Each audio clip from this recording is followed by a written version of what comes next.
Hello and welcome to career plus. So dear friends, आज के video में हम प्रेशर बेड्स को डिस्कस करने जा रहे हैं। प्रेशर बेड्स का ये जो टॉपिक है ये बहुत ही इंपॉर्टेंट है। ज़्यादातर स्टूडेंट्स को इस चीज़ का कॉन्सेप्ट बिल्कुल भी क्लियर नहीं होता। रट्टा मार के चलते हैं कि प्रेशर बेड्स क्या होते हैं, कौन कौन से लैटिट्यूड पे प्रेशर बेड्स आपको देखने को मिलेंगे। फ्रेंड्स, अगर आपको हमारी वीडियोज़ पसंद आ रही हैं तो आप हमारे ऑफलाइन या ऑनलाइन बैचेस ज्वाइन कर सकते हैं। आप हमारे नंबर्स पर कॉल कर सकते हैं। हमारे नंबर्स हैं 7298416980 और दूसरा नंबर है हमारा 7051032954। तो आप हमारी ऑफलाइन क्लासेस या ऑनलाइन क्लासेस कोई भी ज्वाइन कर सकते हैं।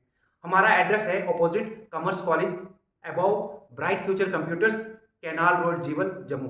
तो आप हमारे ऑफिस को भी विजिट कर सकते हैं और कंटिन्यूसली आप हमारी वीडियोस देखते रहिए। हम आपके सारे के सारे कॉन्सेप्ट्स को वन बाय वन क्लियर करते जाएंगे। तो प्रेशर बेड्स को सबसे पहले जिस ज्योग्राफर ने स्टडी किया, हिज नेम वाज हेडले। तो हेडले ने जब प्रेशर बेड्स को स्टडी किया तो हेडले ने क्या किया, सबसे पहले हेडले ने कहा कि ये इक्वेटोरियल रीजन है, 0 डिग्री यानी इक्वेटर है यहाँ पे, और यहाँ पर होगा लो प्रेशर। ठीक है, और इक्वेटर पे लो प्रेशर क्यों होगा? क्योंकि इक्वेटर पे टेम्परेचर बहुत ज्यादा रहता है।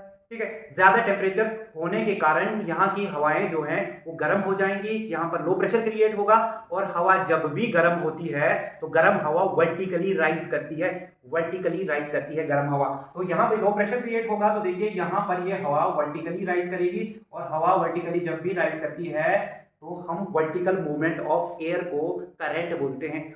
जब हवा वर्टिकली ट्रेवल कर रही है, वर्टिकली मूव कर रही है, ऊपर से नीचे वर्टिकली या नीचे से ऊपर वर्टिकली, तब हम उसे करंट कहते हैं। हवा जब भी हॉरिजॉन्टली जा रही है तब हम उसे विंड कहते हैं। ठीक है, ये हवा ऊपर जाएगी तो ऊपर जाकर के ठंडी हो जाएगी। ठंडी हवा मतलब हाई प्रेशर हवा ठंडी हो गई, हाई प्रेशर है। ठीक है, और ये ठंडी हवा जो है वो सबसाइड करती है। ठंडी हवा भारी होती है, हैवी होती है। गर्म हवा लाइटर होती है, हल्की होती है। और हल्की हवा यानी गर्म हवा जो है वो क्या करती है, वर्टिकली ऊपर जाती है। ऊपर ट्रोपोस्फियर में आपको पता ही है कि 6.5 डिग्री सेल्सियस पर किलोमीटर के हिसाब से टेम्परेचर ड्रॉप होता है, and this is normal lapse rate या एनवायरमेंटल लैप्स रेट। ट्रोपोस्फियर में हर 1 किलोमीटर ऊपर जाने के बाद में 6.5 डिग्री सेल्सियस टेम्परेचर कम हो जाता है। ये ट्रोपोस्फियर का नियम है। तो अब देखिए, ये गर्म हवा जब ऊपर जाएगी तो टेम्परेचर कम होते होते क्या हो जाएगा, इस हवा का टेम्परेचर कम हो जाएगा, और अल्टीमेटली ये हवा ठंडी हो जाएगी। और ये ठंडी हवा जो होती है इट इज हैवियर, और अगर भारी होगी तो ये सिंक करने की कोशिश करेगी, नीचे आने की कोशिश करेगी। तो हेडले ने कहा कि ये ठंडी हवा कहाँ पे जाकर के सबसाइड करेगी, 90 डिग्री नॉर्थ और 90 डिग्री साउथ पे जाकर के सिंक करेगी। ये जो हम पढ़ रहे हैं this is Hadley cell, this is very important topic my dear friends, this is very important topic. ठीक है, तो यहाँ पर ठंडी हवा आई तो यहाँ पर हाई प्रेशर देखिए, यहाँ पर ये ठंडी हवा आई, यहाँ पर ये हाई प्रेशर है, और विंड हमेशा high pressure to low pressure चलती है। विंड यानी horizontal movement of air, horizontally हवा चलती है, हम उसे विंड कहते हैं, और विंड हमेशा high pressure to low pressure चलती है। दैट मीन्स कि पोल से इक्वेटर की तरफ हवा आ रही है। ये हेडले का कहना है, ये ठंडी हवा पोल से इक्वेटर की तरफ आ रही है। इक्वेटर पे बहुत ज्यादा गर्मी है, इस गर्मी के कारण यहाँ की हवाएं गर्म हो रही हैं, लो प्रेशर क्रिएट हो रहा है। गर्म हवा वर्टिकली ऊपर जाएगी, ऊपर जाकर के ठंडी हो जाएगी, हवा ठंडी हो जाएगी, हाई प्रेशर हो जाएगा, हैवी हो जाएगी। ये सिंक करेगी कहाँ पे, ये सबसाइड करेगी कहाँ पे, 90 डिग्री साउथ और 90 डिग्री नॉर्थ पे। ये है हेडले सेल, तो ये है हेडले सेल। ठीक है, this is also Hadley cell. Hadley ने जो चीजें बताई कुछ चीजें सही थी, लेकिन कहीं पर हेडले की लिमिटेशन देखने को मिलेगी। लिमिटेशन या ड्रॉबैक क्या है हेडले का? हेडले ने अर्थ की रोटेशन को ही इग्नोर कर दिया कि हवा जो है अर्थ के सेंटर से ऊपर जाएगी, यानी इक्वेटर से ऊपर जाएगी। अर्थ का सेंटर मतलब जहां पर मैंने आपको लैटिट्यूड समझाया, अर्थ का सेंटर यानी अगर ये अर्थ है तो ये आ गया अर्थ का सेंटर से इंटीरियर में जाकर के, हम उसकी बात नहीं कर रहे, हम बात कर रहे हैं इक्वेटर की। इक्वेटर पे हवाएं गर्म होंगी, ये गर्म हवाएं ऊपर उठेंगी, और ये जब ठंडी होगी यहां से सबसाइड करेगी पोल पे, एक और पोल पे यानी नॉर्थ एंड साउथ पे। तो ऐसा पॉसिबल नहीं हो सकता, क्योंकि अर्थ तो रोटेट कर रही होती है अपने एक्सिस पर, और अगर अर्थ अपने एक्सिस पर रोटेट कर रही है तो ये हवा यहाँ से नहीं पहुंच सकती, ये करंट से यहाँ पे नहीं पहुंच सकती। ऐसे में ड्रॉबैक हो गई, एक तो हेडले ने कोरियोलिस फोर्स को इग्नोर किया और दूसरा अर्थ की रोटेशन को इग्नोर किया। लेकिन प्रेशर बेल्ट को सबसे पहले किसी इंसान ने समझने की कोशिश की, रिसर्च करने की कोशिश की, हिज नेम वाज हेडले। ठीक है, अब हम फैरेल सेल पढ़ेंगे जहां पर हम हेडले के द्वारा जो कमी छोड़ी गई हम उसको देखते हैं कि फैरेल क्या बोलते हैं। फैरेल हेडले के द्वारा, ठीक है, जो भी कमी छोड़ी गई उसको ओवरकम करेंगे। So the next cell is Ferrel cell. Ferrel cell is very important. Hadley ने क्या कहा? हेडले ने कहा कि 3 प्रेशर बेल्ट्स होंगे। हेडले के अकॉर्डिंग हेडले ने कहा कि इक्वेटर से हवा ऊपर जा रही है, वहां से 90 डिग्री नॉर्थ और 90 डिग्री साउथ पे जाकर के गिर रही है। That means there are 3 pressure belts, one is at 0 degree and other 2 are at 90 degree north and 90 degree south. 3 pressure belts हैं अकॉर्डिंग टू हेडले। लेकिन हेडले ने क्या गलती की? उसने अर्थ की रोटेशन को इग्नोर किया और कोरियोलिस फोर्स को भी इग्नोर किया। और अब देखिए फैरेल आएंगे जो हेडले की बनाई हुई बेस पे काम करेंगे, लेकिन हेडले ने जो गलतियां की थी उनको ओवरकम करेंगे। ठीक है, तो आप देखिए यहां पर हमें 0 डिग्री लैटिट्यूड लेना है, इसके बाद में हम लेंगे 30 डिग्री नॉर्थ, मान लीजिए कि 30 डिग्री नॉर्थ है, then 60 degree north and then 90 degree north. 90 degree north, तो इस डायरेक्शन में आप मान के चलिए कि ये नॉर्दर्न डायरेक्शन है। ठीक है, सेम चीज आप देखिए 30 डिग्री साउथ, 60 डिग्री साउथ और हम जाएंगे 90 डिग्री साउथ। ठीक है, ये है pressure belts according to Ferrel. Ferrel कहते हैं कि हेडले ने बिल्कुल सही कहा, 0 डिग्री यानी इक्वेटर पे टेम्परेचर बहुत ज्यादा रहता है और बहुत ज्यादा टेम्परेचर होने के कारण यहाँ की हवाएं गर्म हो जाती हैं। गर्म हवा मतलब हल्की हवा, और गर्म हवा का बिहेवियर है कि वो वर्टिकली राइज करती है। दैट मीन्स कि 0 डिग्री यानी इक्वेटर पे हवा गर्म होगी, लो प्रेशर होगा, और गर्म हवा वर्टिकली राइज करेगी, वर्टिकली राइज करेगी, ऊपर जाएगी ट्रोपोस्फियर में तो ठंडी हो जाएगी, हाई प्रेशर हो जाएगा हवा का। एक लो प्रेशर उसने कहा कि इक्वेटर पे होगा। इसके बाद में फैरेल ने कहा कि 60 डिग्री नॉर्थ और 60 डिग्री साउथ पर भी लो प्रेशर है, ये फैरेल ने कहा। और कहा कि जो 0 डिग्री यानी इक्वेटर पे लो प्रेशर है, this is due to the nearness to the sun. Sun के नजदीक होने से इक्वेटर पे गर्मी है, वहां की हवाएं गर्म हो जाती हैं और गर्म हवा हल्की होती है, और ये हल्की हवा क्या करती है? सीधी ऊपर जाती है ट्रोपोस्फियर में। लेकिन 60 degree south and 60 degree north पे लो प्रेशर जनरेट हो रहा है, and this low pressure is dynamic. This low pressure gets generated due to the rotation of earth. Earth की रोटेशन के कारण दो जगह पर लो प्रेशर बन रहा है, 60 degree south and 60 degree north. अब देखिए यहां पे भी अगर हवा गर्म है, लो प्रेशर बन रहा है, ये हवा भी ऊपर जाएगी ट्रोपोस्फियर में, ये हवा भी ट्रोपोस्फियर में जाएगी, ये भी ठंडी हो जाएगी, और यहां से भी हवा जाएगी ट्रोपोस्फियर में, ये हवा भी ठंडी हो जाएगी। ठीक है, अब ये चीज हो गई। अब देखिए नेक्स्ट क्या होगा?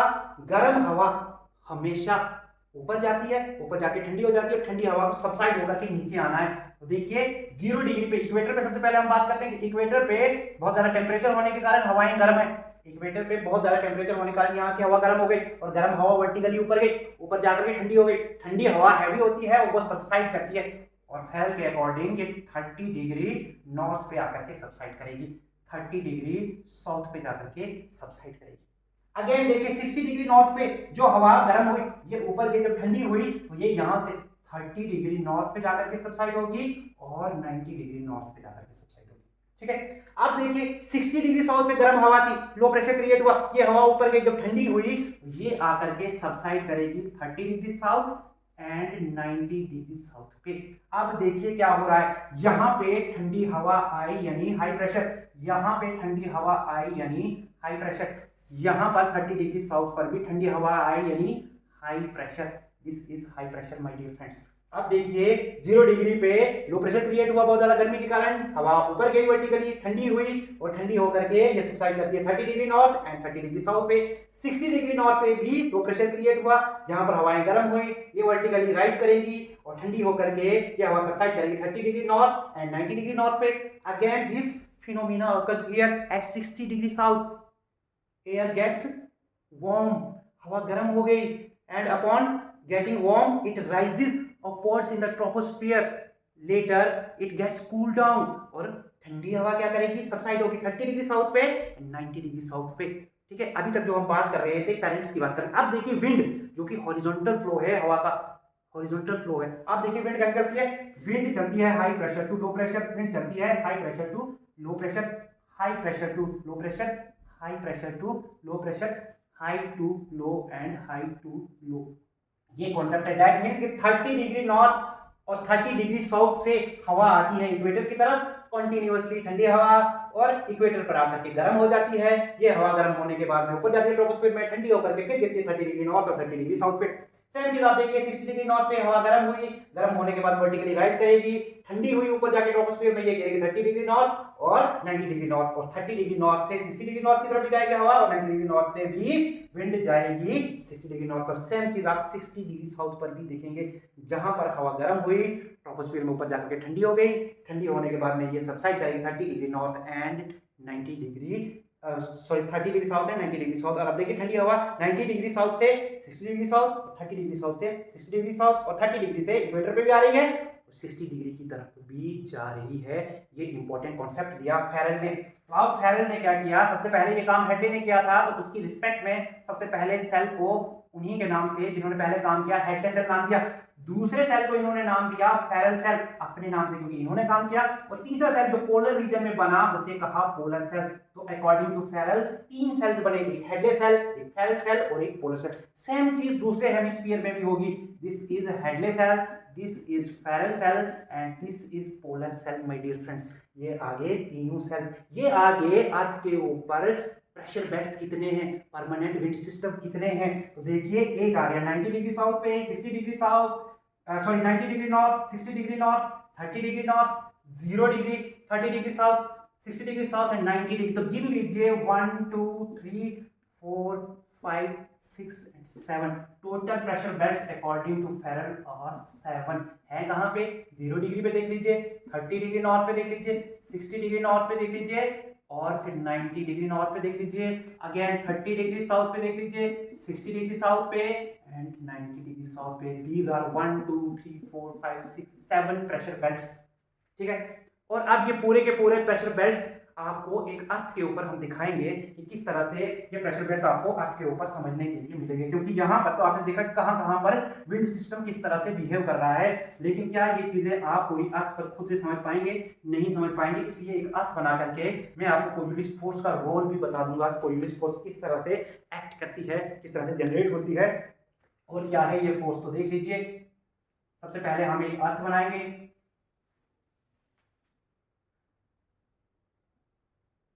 सबसे पहले हम एक अर्थ बनाएंगे,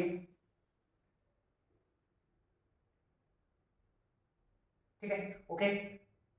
अर्थ बन गई, सबसे पहले इक्वेटर लेते हैं हम अर्थ के सेंटर से, ठीक है। अर्थ हो गई 2 पार्ट्स में divide, this is 0 degree my friends. फिर फेरेल के अकॉर्डिंग हमें जाना होगा 30 डिग्री नॉर्थ पे, 30 डिग्री नॉर्थ पे भी एक प्रेशर बेल्ट है। फेरेल के अकॉर्डिंग 60 डिग्री नॉर्थ पे भी एक प्रेशर बेल्ट है, और फिर फेरेल के अकॉर्डिंग 90 डिग्री नॉर्थ पर भी एक प्रेशर बेल्ट है। अगेन चलिए दोस्तों, सदर्न हेमिस्फीयर में 30 डिग्री साउथ पे एक प्रेशर बेल्ट है according to Ferrel, then 60 degree south पे प्रेशर बेल्ट है, एंड देन 90 डिग्री साउथ पे एक प्रेशर बेल्ट है। अब देखिए फेरेल ने क्या कहा कि इक्वेटोरियल रीजन में बहुत ज्यादा गर्मी होने के कारण यहाँ की हवाएं गर्म हो जाती है। दैट मीन्स कि यहाँ पर आपको लो प्रेशर देखने को मिलेगा। लो प्रेशर, आप इसे इक्वाटोरियल लो प्रेशर कह सकते हैं, इक्वाटोरियल लो प्रेशर। तो लो प्रेशर रहता है इक्वेटर पे, क्योंकि यहाँ पे बहुत गर्मी रहती है, सन हमेशा नजदीक रहता है, या तो इक्वेटर से नॉर्थ में जाएगा नॉर्दर्न हेमिस्फीयर में तो मैक्सिमम 23.5 डिग्री नॉर्थ पे, यहाँ से वापस इक्वेटर पे आएगा, इक्वेटर से आएगा 23.5 डिग्री साउथ में, तो भी इक्वेटर के नजदीक ही रहेगा, तो इक्वेटर पे हमेशा टेम्परेचर हाई रहेगा। इस कारण से यहाँ की हवाएं गर्म हो जाएंगी, यहाँ पर लो प्रेशर रहेगा, और ये गर्म हवा क्या करेगी, वर्टिकली राइज करेगी ट्रोपोस्फियर में, ठंडी होने के बाद में ये सबसाइड करेगी 30 degree north and 30 degree south. तो इसका मतलब ये है, अब आपको देखने को मिलेगा 30 डिग्री नॉर्थ पे हाई प्रेशर, इसे आप कह सकते हैं सब ट्रॉपिकल हाई प्रेशर, सब ट्रॉपिकल हाई प्रेशर, ये आ गया high pressure belt. Again this is high pressure, और इस हाई प्रेशर को आप सब ट्रॉपिकल हाई प्रेशर कह सकते हो, सब ट्रॉपिकल हाई प्रेशर। अब मैंने कहा कि फेरेल ने बताया था कि 60 degree north and 60 degree south पे लो प्रेशर जनरेट हो रहा है अर्थ के रोटेशन के कारण, क्योंकि अर्थ तो रोटेट करती है west to east. Earth rotate करती है तो अर्थ के रोटेशन के कारण दो जगह पे लो प्रेशर बन रहा है, 60 डिग्री नॉर्थ, 60 डिग्री साउथ पे। देख लीजिए यहाँ पर लो प्रेशर है, ठीक है, और इस लो प्रेशर को आप सब पोलर लो प्रेशर कह सकते हैं, sub polar low pressure. Again there low pressure gets established at 60 degree south also, sub polar low pressure, ठीक है। अब क्या होगा, 60 डिग्री साउथ पे अगर लो प्रेशर है, ये हवाएं वर्टिकली राइज करेंगे ट्रोपोस्फीयर में, ठंडी होने के बाद में ये 30 डिग्री नॉर्थ और 90 डिग्री साउथ पे जाएंगी। तो देखिए 30 डिग्री साउथ पे अगर आप देखेंगे हाई प्रेशर है, और 90 डिग्री साउथ पर भी आपको हाई प्रेशर ही देखने को मिलेगा। तो यहाँ पर भी हाई प्रेशर होगा सेम। 60 डिग्री नॉर्थ पे हवाएं गर्म है, वर्टिकली राइज करेंगे ट्रोपोस्फीयर में, ठंडी होने के बाद में 90 नॉर्थ और 30 नॉर्थ पे जाकर के ये सबसाइड करेंगे। तो देखिए यहाँ पे हाई प्रेशर, यहाँ पर भी दैट मीन्स के हाई प्रेशर होगा, हाई प्रेशर होगा। इस चीज को आप या तो रिमूव कर सकते हैं, यहाँ पर जस्ट मैं आपको दिखाना चाहता था कि अर्थ रोटेट करती है वेस्ट टू ईस्ट, ये चीज मैं आपको दिखाना चाहता था। अब देखिए हम विंड की बात करेंगे कि विंड कैसे मूव करती है। विंड मूव करती है high pressure to low pressure. तो देखिए विंड के बारे में आपको एक चीज याद रखनी है कि wind travels perpendicular to its isobar. That means कि विंड 30 डिग्री नॉर्थ से सीधे परपेंडिकुलर चलेगी इक्वेटर की तरफ, परपेंडिकुलर इक्वेटर की तरफ चलेगी high pressure to low pressure. Same चीज 30 साउथ से इक्वेटर की तरफ परपेंडिकुलर चलेगी, परपेंडिकुलर चलेगी, परपेंडिकुलर चलेगी, ये याद रखना है। नेक्स्ट 30 नॉर्थ से चलेगी विंड, यानी high pressure to low pressure 60 की तरफ, 60 नॉर्थ, इस तरह से याद रखना है। अब 90 नॉर्थ पे हाई प्रेशर है तो high pressure to low pressure चलेगी wind, high pressure to low pressure चलेगी विंड, ये याद रखना है। अगेन यहाँ पे देखिए wind high pressure to low pressure, high pressure to low pressure, high pressure to low pressure, और यहाँ पर भी high pressure to low pressure. तो 90 डिग्री पे हाई प्रेशर है, 60 डिग्री पे लो प्रेशर है, ये आपको याद रखना है। और यहाँ पे जिस चीज का रोल आएगा that is Coriolis force, Coriolis force. अब ये कोरियोलिस फोर्स नाम की चीज क्या है? ये कोरियोलिस फोर्स एक ऐसी फोर्स है जो किस कारण से जनरेट हो रही है? अर्थ की रोटेशन के कारण। अर्थ रोटेट कर रही है वेस्ट टू ईस्ट, और अर्थ के रोटेशन के कारण एक फोर्स जनरेट हो रही है जिसे कोरियोलिस फोर्स कहा जाता है। कोरियोलिस फोर्स विंड्स को यानी विंड सिस्टम को डिफ्लेक्ट कर देती है नॉर्दर्न और सदर्न हेमिस्फीयर दोनों में। यानी जो विंड अपने आइसोबार के परपेंडिकुलर चल रही है, एक तरफ देख लीजिए फॉर एग्जांपल यहाँ पे 30 डिग्री नॉर्थ पे this is high pressure isobar, और विंड यहाँ से बिल्कुल परपेंडिकुलर चल रही है, इक्वेटर की तरफ परपेंडिकुलर चल रही है, इक्वेटर की तरफ, और यहाँ से परपेंडिकुलर जा रही है 30 डिग्री नॉर्थ की तरफ परपेंडिकुलर। विंड जो है अपने आइसोबार के परपेंडिकुलर चलती है, लेकिन कोरियोलिस फोर्स यहाँ पर उसको परपेंडिकुलर चलने नहीं देगी। कोरियोलिस फोर्स एक ऐसी फोर्स होती है माय डियर फ्रेंड्स जो फोर्स विंड सिस्टम को नॉर्दर्न हेमिस्फीयर में राइट हैंड साइड डिफ्लेक्ट कर देती है और सदर्न हेमिस्फीयर में left hand side. Northern hemisphere में right hand side, southern hemisphere में लेफ्ट हैंड साइड। तो देख लीजिए कि नॉर्दर्न हेमिस्फीयर यानी इक्वेटर से ऊपर, इक्वेटर एक ऐसी इमेजिनरी लाइन जो कि अर्थ को दो बराबर के पार्ट्स में डिवाइड करती है, बराबर के भागों में डिवाइड करती है। तो यहाँ से ऊपर इस नॉर्दर्न हेमिस्फीयर और इसके साउथ में यानी सदर्न हेमिस्फीयर। तो यहाँ पर देख लीजिए 30 डिग्री नॉर्थ से विंड इक्वेटर की तरफ जा रही है और 30 डिग्री से 60 डिग्री की तरफ जा रही है। तो मैंने कहा कि कोरियोलिस फोर्स विंड्स को क्या कर देती है? डिफ्लेक्ट कर देती है नॉर्दर्न और सदर्न हेमिस्फीयर में, नॉर्दर्न में right hand side and southern में लेफ्ट हैंड साइड। तो आप देखिए क्या हो रहा है, नॉर्दर्न हेमिस्फीयर आप देखते हैं 30 डिग्री नॉर्थ से 60 डिग्री नॉर्थ की तरफ जाने वाली विंड डिफ्लेक्ट हो जाएगी अपने left hand sorry right hand side. This is northern hemisphere, so the wind system gets deflected towards its right hand side, right hand side, right hand side. देख लीजिए अपने राइट हैंड साइड डिफ्लेक्ट होगी। अब देखिए 30 degree north से equator की तरफ wind आ रही है तो ये भी अपने राइट हैंड साइड डिफ्लेक्ट होगी। तो आप डायरेक्शन देख लीजिए, यहां से यहां की तरफ विंड आ रही है, दैट मींस आप इसी डायरेक्शन में खड़े हो जाएंगे तो देख लीजिए इस तरफ आ गया राइट, आपका डिफ्लेक्ट हो रही है right hand side, wind deflect हो रही है राइट हैंड साइड। देख लीजिए ये भी डिफ्लेक्ट हो रही है। अब 60 डिग्री नॉर्थ की तरफ हवा आ रही है, नॉर्थ पोल यहाँ पे ये वाले रीजन में, पोलर रीजन में आपको देखने को मिलेगा हाई प्रेशर है। तो यहाँ पर ये विंड जो है ये अपने राइट हैंड साइड डिफ्लेक्ट हो जाएगी। तो ये विंड यहाँ की तरफ आ रही है 60 डिग्री की तरफ, तो राइट हैंड साइड डिफ्लेक्ट हो गई। यही चीज 30 डिग्री साउथ पर देखने को मिलेगी। विंड सिस्टम जो है सदर्न हेमिस्फीयर में लेफ्ट हैंड साइड डिफ्लेक्ट हो जाता है, लेफ्ट हैंड साइड डिफ्लेक्ट हो जाता है, left hand side, left hand side, left hand side. This is the role of Coriolis force. और यहाँ पे देखिए 30 साउथ से 60 की तरफ विंड जा रही है तो ये डिफ्लेक्ट हो जाएगी अपने left hand side, left hand side, left hand side. Perpendicular नहीं जाने देगी माय डियर फ्रेंड्स, परपेंडिकुलर नहीं जाने देगी कोरियोलिस फोर्स विंड को। और अब देखिए यहाँ पे 90 साउथ से 60 साउथ की तरफ विंड्स आ रही हैं तो ये भी अपने लेफ्ट हैंड साइड डिफ्लेक्ट हो जाएंगी, लेफ्ट हैंड साइड डिफ्लेक्ट हो जाएंगी। तो देख लीजिए हवा किस तरह से जा सकती थी, हवा जाती है अपने आइसोबार के परपेंडिकुलर, लेकिन कोरियोलिस फोर्स उसको किस तरह से डायरेक्शन बदलने पे मजबूर कर देती है। कोरियोलिस फोर्स नॉर्दर्न हेमिस्फीयर में विंड सिस्टम को राइट हैंड साइड डिफ्लेक्ट करती है, सदर्न हेमिस्फीयर में लेफ्ट हैंड साइड डिफ्लेक्ट करती है। तो देख लीजिए अगर हम विंड्स की बात करें तो विंड्स, ये वाली विंड जो 30 नॉर्थ से इक्वेटर की तरफ आ रही है, तो ये जिस डायरेक्शन से आ रही है उसी डायरेक्शन से आप इसको नाम देंगे। देख लीजिए एक लाइन ड्रॉ करके, this is east, this is west. ये ईस्ट से आ रही है वेस्ट की तरफ, हवा जहां से आ रही है वहीं से नाम दोगे, ये ईस्टर्ली है। ईस्टर्ली कौन कौन से लैटिट्यूड में देखेंगे बोले 30 नॉर्थ से 0 डिग्री की तरफ। वहीं पर देखिए 30 साउथ से भी 0 की तरफ जा रही है और हवा की डायरेक्शन कुछ इस तरह से, एक लाइन ड्रॉ कर दीजिए, इस तरफ ईस्ट, इस तरफ वेस्ट। हवा जहां से आती है वहीं से नाम होता है। ईस्ट से आ रही है तो अगेन ईस्टर्ली। ईस्टर्ली आपको देखने को मिलेगी 30 नॉर्थ से इक्वेटर की तरफ और 30 साउथ से इक्वेटर की तरफ। वहीं पर देख लीजिए 60 साउथ से 30 साउथ से 60 साउथ की तरफ भी हवा जा रही है और ये इस डायरेक्शन में जा रही है, इस डायरेक्शन में। तो देखिए ये ईस्ट है, ये वेस्ट है, हवा वेस्ट से ईस्ट की तरफ जा रही है। So this is westerly my dear friends. और आप देखिए 60 साउथ और 90 साउथ, 90 साउथ से 60 साउथ की तरफ आ रही है विंड और ये इस डायरेक्शन में आ रही है। तो यहाँ पे ईस्ट और यहाँ पे वेस्ट, हवा ईस्ट से आ रही है, so this is easterly. But polar region में है तो this is polar easterly, polar easterly my dear friends, this is polar easterly. तो ये ईस्टर्ली है, ये पोलर ईस्टर्ली है। अब देखिए 30 नॉर्थ से 60 नॉर्थ की तरफ हवा गई और इसकी डायरेक्शन इस तरह से डिवाइड करिए दो पार्ट में, this is east, this is west. हवा जहां से आएगी वहीं से नाम होगा, वेस्ट ईस्ट की तरफ जा रही है, दिस इज वेस्टर्ली।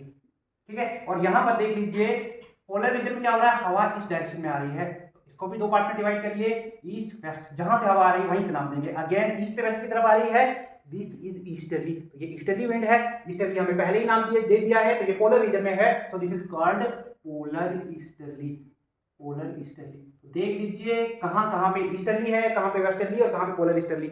आज से पहले अगर आपको नहीं पता था, आज आपको क्लियर हो गया कि 30 डिग्री नॉर्थ से इक्वेटर की तरफ आने वाली हवा ईस्टर्ली है, 30 साउथ से इक्वेटर की तरफ जाने वाली हवा फिर से ईस्टर्ली है। ठीक है, 30 नॉर्थ से 60 नॉर्थ की तरफ जाने वाली हवा इज वेस्टर्ली, 90 नॉर्थ से 60 नॉर्थ की तरफ आने वाली हवा इज पोलर ईस्टर्ली। अगेन देख लीजिए 30 साउथ से 60 साउथ की तरफ जाने वाली हवा वेस्टर्ली होती है और 90 साउथ से 60 साउथ की तरफ जाने वाली हवा इज पोलर ईस्टर्ली। और सेल्स भी बिल्कुल सेम आसान चीज है कि यहाँ पे बन गया हेडलेस सेल, एक्सी हेडलेस सेल। अगेन यहाँ पे हेडलेस सेल, दूसरा cell, this is Ferrel cell 60 और 30 के बीच में, और दिस इज पोलर सेल, इसी polar cell. Again this is Ferrel cell and this is polar cell my dear friends. I hope कि आपको प्रेशर बेल्ट्स के बारे में अच्छे से नॉलेज मिला होगा। आई होप आपके कॉन्सेप्ट अच्छे से क्लियर हुए होंगे। इसमें कोई डाउट होगा तो कमेंट बॉक्स में आप पूछ सकते हैं। आई होप कि आपको ईस्टर्ली का कोई डाउट नहीं रहा होगा, ईस्टर्ली कहाँ पे बहती है, वेस्टर्ली कहाँ पे बहती है, ठीक है, पोलर ईस्टर्ली कहाँ पे बहती है। थैंक यू, मिलते हैं नेक्स्ट वीडियो में।